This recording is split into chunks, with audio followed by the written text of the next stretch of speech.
Dan ada nafsu yang diatasnamakan kebenaran. Wah, ini lebih bahaya lagi ya. Banyak. Iya, Kita iya. marah-marah gitu kan ya. Wah. Karena kita bener, jadi Ini karena saya benar nih, saya membela kebenaran. Wah. Tapi wah, marah-marah. Ya, membela kebenaran. jadi nggak bener malah ya. Jadi nggak bener.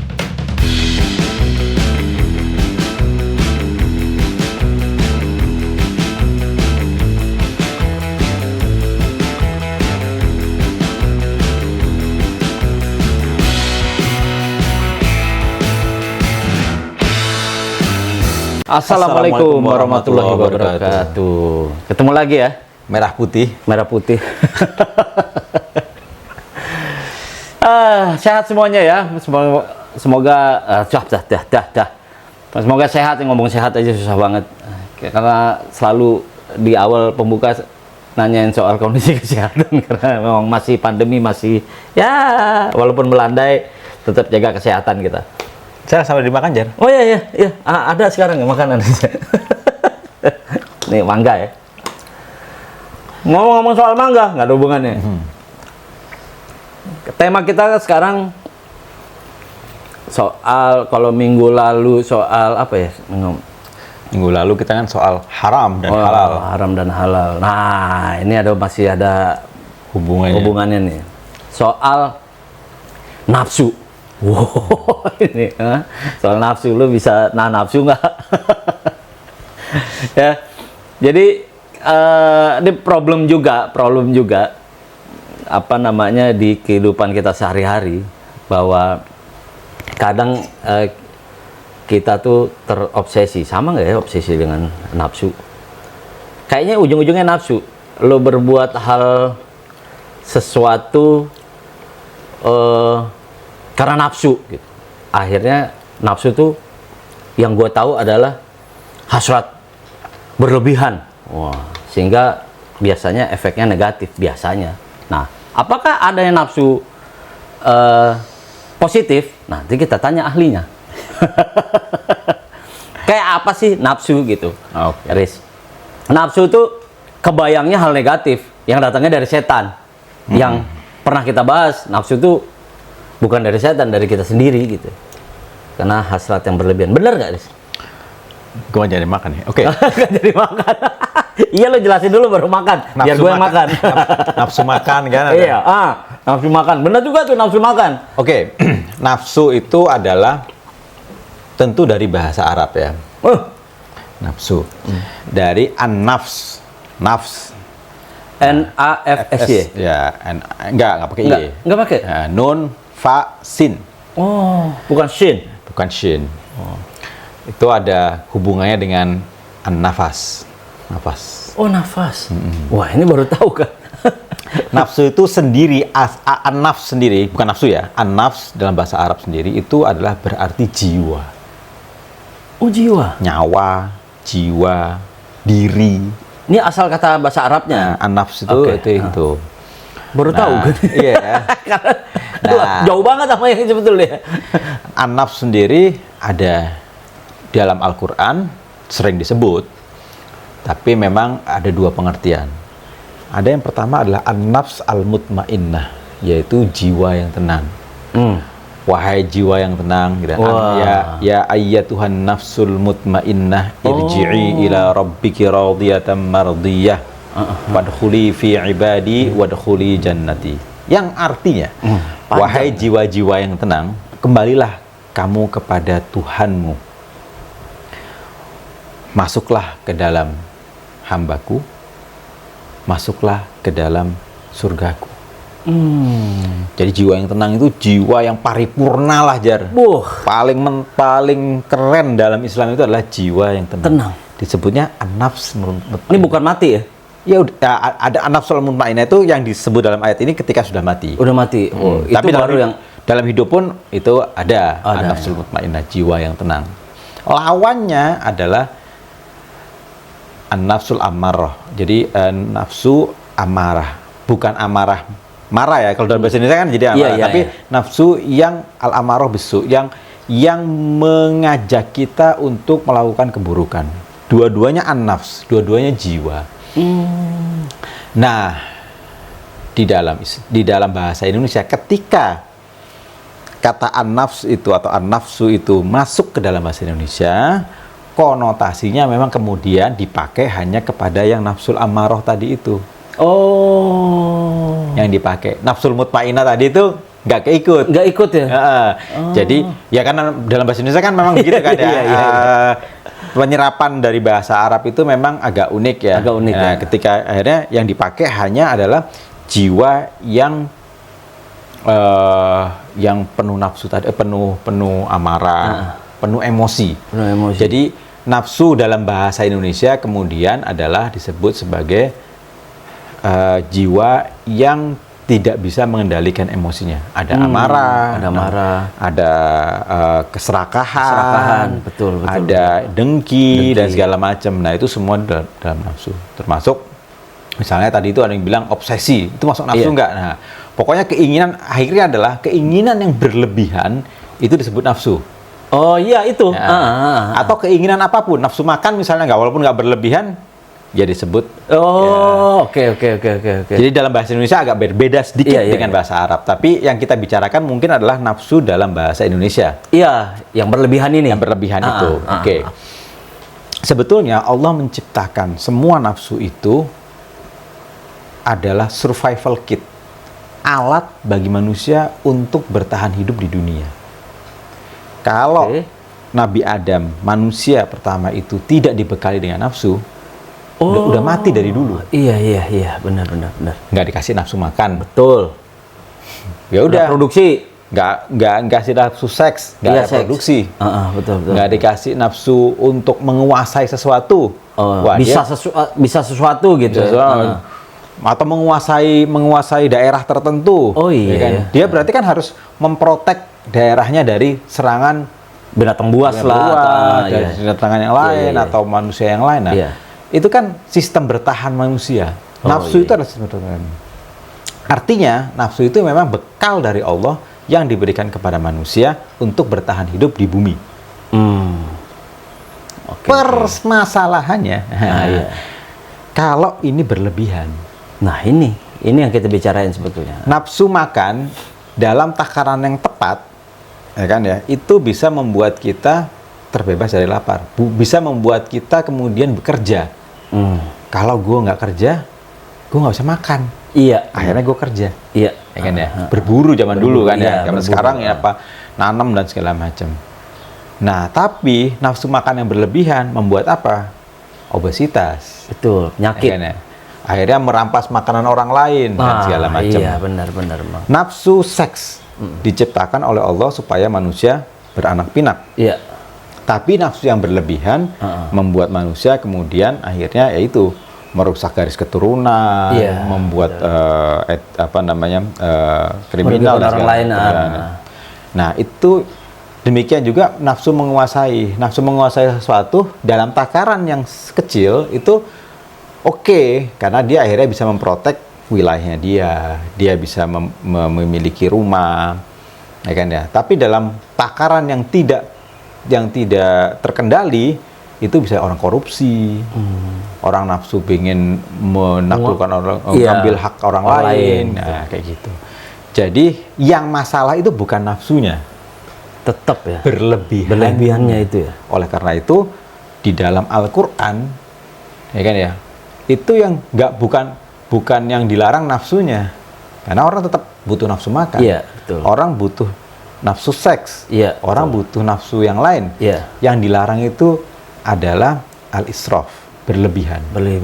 Kulu washrobu wala tusrifu. Itu banyak banget. Makan, minumlah kalian, tapi jangan berlebihan. Iya. Jadi nafsu dihargai, tapi nggak berlebihan. Berlebihan nggak boleh. Iya, karena orang tuh mungkin nggak puas ya, nggak gampang puas apa yang dia punya atau yang dia dapat gitu. Iya. Terasa kurang terus kan. Jadi kayak makan gitu. Padahal sepiringnya udah cukup gitu. Ini pengennya sepiring munjung. Habis sepiring munjung, gue pengen nambah. Gitu kan. Padahal sepiring yang pertama tadi tuh udah cukup kita untuk beraktivitas, cukup kuat untuk tenaga kita gitu kan. Iya, betul. Dan ini berlebihan. Begitu juga yang soal menguasai.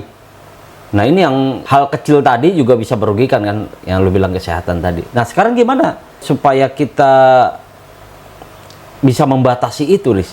Iya. Karena itu kayak di luar sadar kita sih kayaknya tuh. Bener. Kalau nafsu tuh Benar. timbul aja gitu. Imam Al-Ghazali mengibaratkan kita dan nafsu kita itu seperti kuda dan orang yang mengendarai kuda. Ya kan ya?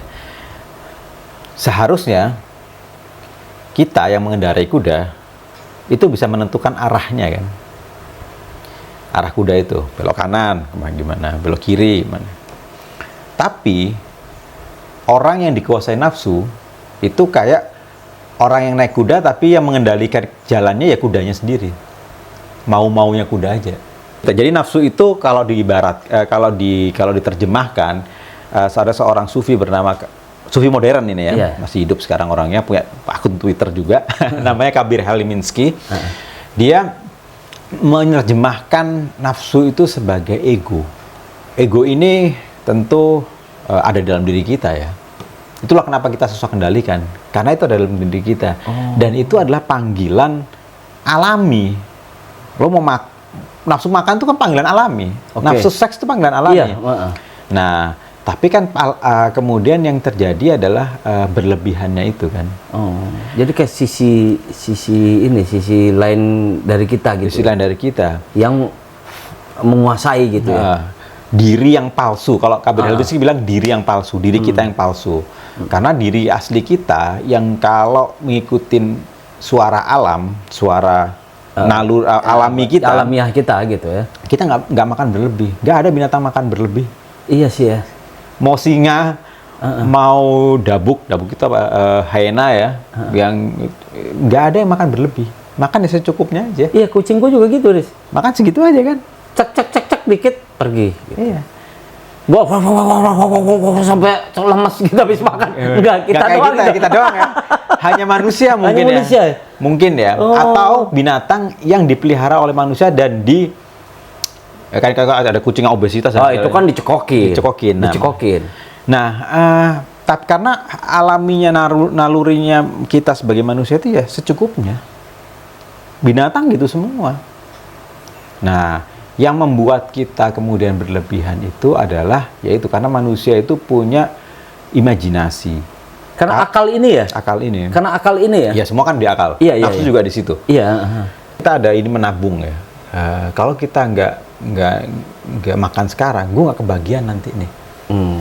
Ada proses yang membuat kita kemudian merasa kekurangan.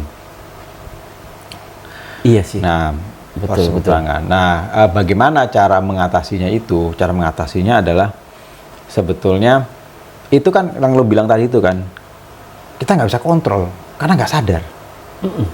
Itu kuncinya adalah ketidaksadaran. Kita makan berlebih, kita tahu nih kalau secara akal kita tahu makan berlebih itu kan nggak bagus. Betul. Ya kan Paham ya? itu. Paham kan ya? Orang tahu secara akal bahwasanya korupsi itu nggak bagus. Iya, betul. Nah, kemudian kenapa tetap melakukan itu? Karena otomatisasi tadi itu. Jadi kita melakukan otomatis tanpa kita menyadarinya. Nggak sadar gitu. Sama kayak tadi naik kuda itu. Kita udah tidur aja, kayak kitanya tidur, kudanya akhirnya kemana-mana. Nah, yang tugas kita, dan ini nggak mudah. Gue bukan orang yang mudah mengendalikan nafsu ya. Itu gue masih belajar ya. Dalam artian ini gue bukan sok-sokan. Iya. Ini ya, cuma memang gue ada di tahap di sini gitu kan. Tapi sekarang misalnya gue alhamdulillah misalnya bisa sedikit memperbaiki diri. Mengatasi nafsu itu adalah cara yang paling mudah, bukan cara yang mudah. Nggak ada cara yang paling mudah. Tapi cara yang gue lakukan adalah pertama adalah menyadari dulu, mengembalikan kesadaran supaya nggak otomatis tadi itu. Nah itu, mengembalikan kesadaran. Jadi karena itulah inti dari agama itu adalah kesadaran. Oh iya, balik lagi. Lupa jadi kita ya sama yang begitu-begitu gara-gara udah menguasai ya. Kesadaran itu kalau dalam bahasa Islam disebutnya adalah takwa. yaitu mawas diri, mengetahui diri sendiri, awas terhadap diri sendiri. Nah, itu memang latihan, dan Islam menyediakan banyak perangkat untuk kita balik ingat lagi. Misalnya gini, doa, ini balik ini ya, kayak yang kita bahas kemarin, fungsi doa. Ada banyak doa diajarkan kepada kita sebelum kita melakukan banyak kegiatan. Sebelum makan ada doanya. Yeah. Sebelum masuk kamar mandi ada doanya. Yeah. Sebelum berhubungan badan sama istri ada doanya. Yeah. Sebelum sebelum melangkah keluar keluar bercermin rumah, aja ada doanya. Bercermin ada doanya. Doa-doa itu apa? Doa-doa itu tentu selain permohonan kepada Allah, ada yang paling penting, yaitu adalah sebelum kita melakukan sesuatu, kita diminta oleh Allah untuk jeda dulu. Karena mengingat gitu kayaknya. Mengingat. Nah, balikin lagi, ketika kita berdoa diharapkan kesadaran itu akan muncul. Oh. Kalau kesadaran muncul, berarti oke, gue ngelakuin ini gimana ya? Kalau ketika sebelum makan, kita bilang Bismillahirrahmanirrahim dengan kesadaran, maka kita akan bilang oke, Allah bilang jangan makan berlebihan, maka gue akan makan berlebihan. Nah, ketika mau keluar rumah, oke, gue keluar rumah ini untuk membawa kebaikan. Berarti gue di jalan nggak boleh ugal-ugalan, karena itu akan bawa keburukan bagi orang lain. Benar-benar. Nah, ketika kita setiap langkah itu kita jeda dulu, kita potong dulu. Kan kita kan kemana-mana nih, tiba-tiba dipotong dulu. Cerek, oke. Oleh karena itu, doa yang baik sebelum makan dan segala macam itu bukan mengucapkan doang. Bismillahirrahmanirrahim. Iya. Itu meneruskan ketidaksadaran tadi itu. Itu masih lewat aja. Lewat aja itu kan. Balik lagi nggak sadar lagi kan. Nah, tapi kalau kita gue cuma butuh 5 detik untuk membuat gue sadar sebelum makan. Jadi pertama adalah makan di tempat makan. Kemudian baca Bismillahirrahmanirrahim sambil gue bukan hanya baca Bismillah, tapi benar-benar minta doa 5 detik aja atau 10 detik paling lama, minta ya Allah, saya makan dengan rezeki yang halal, tolong jadikan ini sebagai energi yang halal untuk berbuat sesuatu yang baik. Itu tuh udah beda makanya. Wah, iya nih. Ini balik lagi ke edisi kemarin ya. Ini apa namanya, the power of doa ya. Bisa mengerem nafsu kita ya. Bisa ngerem nafsu kita, karena itu dari yang pertama karena kita sadar, jadi inget ya. Jadi inget, sama kayak tadi orang naik kuda itu, kita lagi ngantuk gitu kan, kudanya kemana-mana, tiba-tiba pas mau melakukan sesuatu kita dibangunin. Bangun, oh iya, baru kesetir lagi gitu. Iya. Kalau kitanya doa terus gitu kan ya, itu kan berarti banyak jedanya. Nah, berarti banyak waktu untuk berhenti. Nafsu itu semacam apa ya, pohon yang kita tanam terus kita pelihara, terbiasa gitu loh, jadi tumbuh besar gitu, sehingga rindang menutupi alamiah kita gitu. Iya, betul ya. Jadi kayak pohon yang lo pelihara terus. Nafsu itu habit. Kalau kata Helminski itu, jangan-jangan habit juga gitu ya? Habit. Kebiasaan. Kita membiarkan terus. Dari kecil loh. Dari kecil kita itu dibiasakan untuk membiarkan. Pertama adalah tidak mengenali nafsu kita. Kita menganggap ya, kita tidak mengenali diri kita. Kita jarang banget berdialog dengan diri kita. Kita jarang banget kan, kalau lagi kita nganggur ngapain? Main HP kan? Iya. Mempelajari orang lain. Iya. Kita nggak mempelajari, gue tadi ngapain ya? Gue apa? Itu jarang. Sekarang udah jarang banget. Kalau zaman dulu kan, orang tua kita kan sore-sore gini makan nasi pisang goreng sambil ngeliat itu, pikirannya mungkin ke diri dia. Iya. Merenung lah ya. Kita sekarang nggak punya waktu untuk merenung. Wah, menarik ya, benar. Merenung itu penting. Iya. Itu yang membuat kita akhirnya nafsu itu secara tidak sadar gitu ya, menguasai kita. Kayak pohon tadi ya, pohon gede. Ketika udah gede, matahari nggak masuk, tumbuhan di bawahnya itu mati semua. Iya ya. Atau ibaratnya kayak miara anak macan. Iya benar. Nafsu itu miara anak macan. Iya. Lama-lama kita lo dikemek lo. Iya, dikemek. Kita udah nggak bisa ngapa-ngapain. Oke, tadi kita udah bahas satu hal untuk mengatasi nafsu, yaitu mengembalikan kesadaran. Yang kedua adalah mengeluarkan kesadaran itu panjang ya. Nanti bisa dibaca di buku saya. Iya, benar. Jadi Mas Kores ini akan meluncurkan buku barunya yang bicara soal kebahagiaan, Riz ya. Nah itu bisa dibaca-baca, penting gitu. Nah itu ada banyak di buku itu ada banyak tips bagaimana mengatasi kegelisahan, termasuk mengatasi masalah nafsu itu. Hal kedua adalah dengan mengenali ketakutan. Wah iya, benar juga nih. Ketakutan. Orang serakah, orang makan banyak, secara tidak sadar di alam bawah sadarnya itu mereka punya ketakutan-ketakutan. Orang marah-marah, nah paling baik nafsu marah lah, paling ini. Orang marah-marah itu kenapa sih? Marah-marah itu sebenarnya dia takut, bukan karena berani. Dia takut sesuatu. Insecure. Takut itu membuat dia insecure. Insecure, hal paling ini adalah kemudian dia marah, menumpahkan itu. Dia merasa nggak aman. Kalau orang aman, gitu kan ya. Kalau orang merasa, misalnya, gue merasa di sini aman-aman aja. Ada orang lewat, gue santai aja kan. Tapi begitu di sini itu misalnya, naudzubillah ya, misalnya di sini itu banyak maling, ada orang lewat, gue udah takutan. Dan orangnya berhenti, nengok, bisa gue marahin. Oh iya benar. Kalau sekarang, karena di rumah sini aman, ada orang lewat, nengok gitu kan ya, udah tanya, nyari cari alamat siapa? Mas ya. Oh, gue tunjukin. Nah itu bedanya. Padahal orangnya sama, objeknya sama nih. Iya. Kitanya yang beda. Iya. Nah itu yang ketakutan. Ketakutan tuh yang bikin orang nafsu banyak banget. Nah ini ketakutan di sini tuh hal yang maksudnya hal yang positif ya, untuk mengingat kita ya. Mestinya. Tapi ketika ketakutan itu berlebihan, maka itu menjadi yaitu paranoid. Paranoid. Iya. Nah ketika paranoid ya sudah. Kalau dalam rangka yang tadi itu kan adalah bagaimana cara kita untuk ini salah satunya adalah mengenali ketakutan kan. Kan ketakutan itu kan memang bagian dari survival kit ya. Iya. Ya, yang Allah turunkan memang untuk membuat kita itu survive gitu kan ya. Takut obesitas membuat kita mengendalikan makan kita. Iya. Tapi ketakutan yang berlebihan membuat orang anoreksia. Oh iya benar. Ya, kan, ya? Benar. Colok jadi, lah. bulimia segala macam. Nah itu memang nggak boleh berlebihan aja sebetulnya. Intinya sebetulnya jangan membiasakan. Dan gini, nafsu itu gasnya sama. Jadi lu tekan di mana aja, semuanya langsung tinggi. Iya. Jadi kalau mau, memang apa hubungannya nih? Ini nggak ada hubungannya gue makan banyak sama gue korupsi. Pasti ada hubungannya. Iya. Jadi nafsu itu saling berhubungan. Orang yang membiarkan dirinya untuk dimanja oleh keserakahan di satu sisi, pasti dia akan serakah di sisi yang lain.